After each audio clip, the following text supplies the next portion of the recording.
وہ روز ہی میرے کلینک پہ آتی، روز ہی سب سے آخری سیٹ پر بیٹھ جاتی تھی اور اپنی باری کا انتظار کرتی رہتی۔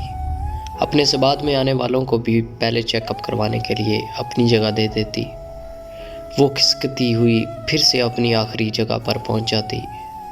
عورتیں آتی، اپنی بیماری بتاتی اور وہ ان کی باتیں غور سے سنتی۔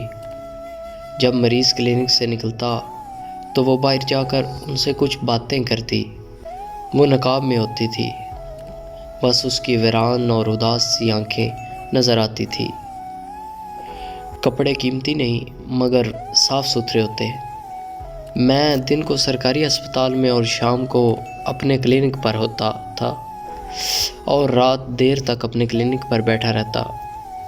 میری پریکٹس خوب اچھی چل رہی تھی۔ اللہ نے بھی میرے ہاتھ میں شفا رکھی تھی۔ میری بیوی 4 سال پہلے فوت ہو چکی تھی۔ میری کوئی اولاد نہ تھی، اس لیے زیادہ تر وقت کلینک پر گزارتا تھا۔ وہ روزانہ میرے کلینک پر آتی اور کافی دیر بیٹھی رہتی۔ آج اسے پوچھنے کا ارادہ کیا کہ وہ روز کیوں اس طرح بیٹھی رہتی ہے۔ آج بھی وہ آخری سیٹ پر بیٹھی تھی۔ میں نے جاتے ہی ارادہ کیا کہ آج آخری سیٹ سے مریضوں کو بلاؤں گا۔ میں نے کہا بی بی آپ آؤ۔ وہ اٹھی اور گھسیٹتے ہوئے قدموں سے پاس آ کر کھڑی ہو گئی۔ میں نے کہا بیٹھ جاؤ۔ وہ نہ چاہتے ہوئے بھی بیٹھ گئی۔ میں نے اس سے اس کا مسئلہ پوچھا۔ اس نے اپنا نقاب اتارا۔ میری نظر جیسے ہی اس کے چہرے پر پڑی، میں اپنے ماضی میں چلا گیا، جہاں میری امی کہہ رہی تھی بیٹا گاؤں سے بہت پیاری اور سلیقے والی لڑکی کا رشتہ آیا ہے، اگر تم کہو تو میں اسے تمہاری شادی کر دوں۔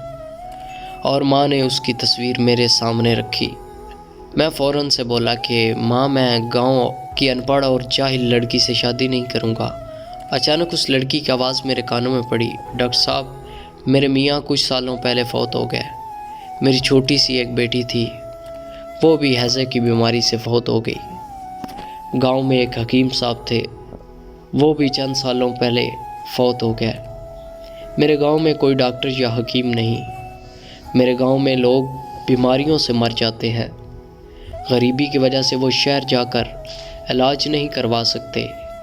میں روز یہاں آتی ہوں اور آپ کو سنتی ہوں کہ آپ کون سی بیماری کی کون سی دوا دیتے ہیں۔ میں ان سب بیماریوں اور ان کی میڈیسن لکھ لیتی ہوں اور پھر وہ میڈیسن میڈیکل سٹور سے خرید کر اپنے گاؤں کے لوگوں کو دیتی ہوں، جس سے ان کو فائدہ مل رہا ہے۔ ڈاکٹر صاحب میں جاہل اور ان پڑھ ہوں، اس لیے میں کوئی ڈاکٹر کی ڈگری نہیں لے سکتی۔ یہ کہہ کر وہ میرے کلینک سے چلی گئی۔ میری اعلیٰ تعلیم اس ان پڑھ کے سامنے بے وقت ہو گئی۔